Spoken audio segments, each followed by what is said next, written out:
I have a third person here with a Swiss. If you don't use it right, you lose it. This edition of the Ridley Report is brought to you by...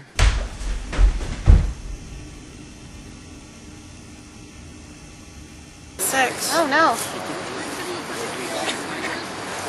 It started as a protest against marijuana laws, but it is ending for the winter as a celebration of gun freedom. Downtown Manchester, New Hampshire residents and police have become used to seeing this in Veterans Park. But this is something new. It started when a man named Ian began showing up at the park at roughly the same time as these so-called 420 celebrations. This is video shot on November 13th. By that time, there were at least 3 men open-carrying rifles to the park, including Doobie here from Derry. Technically, he's sporting an AR pistol, but to most folks it looks like a long gun. Then there's Mike Ruff of Manchester, spewing statistics as usual about his Swiss K31. K31 open carrying. We've also had a number of people, police drive by recently, but no one stopped. There's only a little 500,000 of these made between 1931 and 1958. Mine was made in 1949. The presence of 3 long guns makes this the largest long gun demonstration I can think of in a long time. The last one I know of was the New Black Panthers event at Dallas City Hall. The one I'm thinking about there was around 2004. But this isn't the first time a New Hampshire liberty activist has used a long gun in a protest. Jesse Maloney brought one to his illegal gardening event at Keene, and Doobie here brought his AR pistol to an open carry litter pickup at Nashua. Both events occurred in mid-2009. One of the benefits of this kind of thing is it just draws gun owners out of the woodwork. It gets attention, and I would also like to point out it starts to reclaim some of the way things used to be in the U.S. It was once normal for people, young people, kids even, to carry their rifles to school.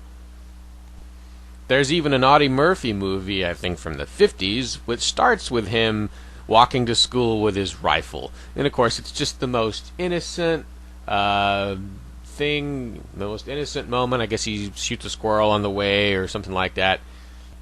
And he leaves his rifle at the school and then goes to class. Well, if we want some of that back in America, we have to live it to a certain extent. If you don't use it right, you lose it, is the most central consideration. From a practical standpoint, if I had to defend myself or someone else, I would obviously prefer to use the method that would be most effective. And handguns aren't particularly known for their efficacy in stopping a threat quickly. Yeah, usually the handgun's what you use to find your rifle. That has been said, yes. Now, what happened with the police? That they showed up and talked with you? The first day, it was just a check to make sure I wasn't nuts. Yep. The second day, nothing happened. The third day, they asked me to leave repeatedly, and it seemed they were intentionally ambiguous as to whether it was a lawful order for me to leave or not. Finally, I refused to leave, and they seemed to be in deliberation of whether to charge me. I think the charge would have been disorderly conduct. Okay. But they weren't particularly clear, and I was not aware of the exact questions to ask. So did you end up leaving after that? No, I did not end up leaving. They ended up leaving. I stayed till 5 o'clock. This kind of thing also creates bonds between riflemen around the state. If we ever want to replace the violent standing army with a peaceful volunteer defense, this is how that starts.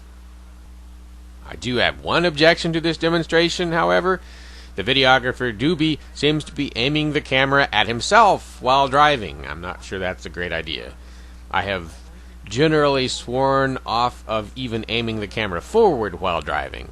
Although, if it's the only way to get a shot, I might do it. Doobie's face will still be available to him when he stops at a light or arrives on the scene.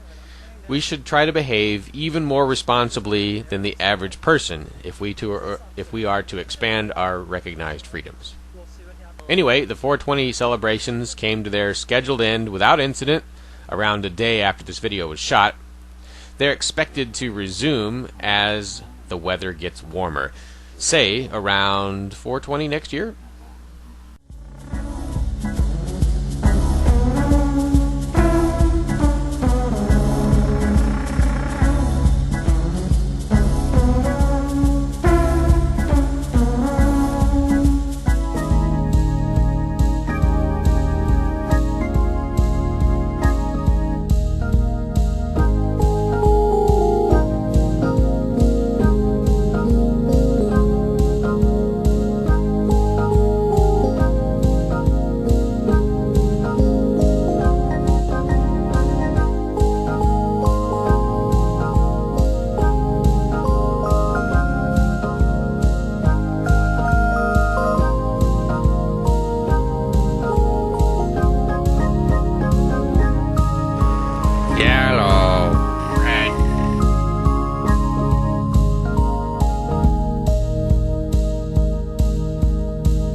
What are you arresting this man for?